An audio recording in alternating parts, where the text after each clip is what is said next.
تعالي أقولك على كنز في البرتقان بترميه وانتي مش عارفة قيمته. عارفين لما بنيجي نقشر البرتقان بالسكينة وبناخد معاه الألياف البيضة اللي بتكون تحت القشرة دي، لو كمان بنفضل نشيل في الخطوط البيضة اللي بتكون ما بين الفصوص. عايزة أقولك بقى إن الألياف البيضة وكمان الخطوط دي من أفضل مقويات للأعصاب، علشان بتحتوي على فيتامين بي 1 وبي 2 وبي 6 وكمان فوليك أسيد.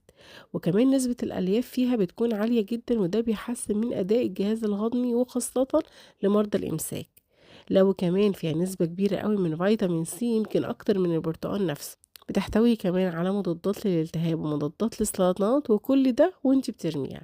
أهم حاجة بس تأكدي إن البرتقانة تكون سليمة واغسليها كويس، وحاولي قدر الإمكان ما تشيليش الألياف البيضة دي واستخدمي القشارة بدل السكينة. ولو يا ستي مش متعودة على أكله بالطريقة دي، فمع الوقت هتتعودي. وربنا يحفظنا جميعا. دمتم سالمين. أنا سارة هلال. ما تنسوش تعملوا لي لايك وفولو وتشيروا الفيديو ده لو استفدتوا.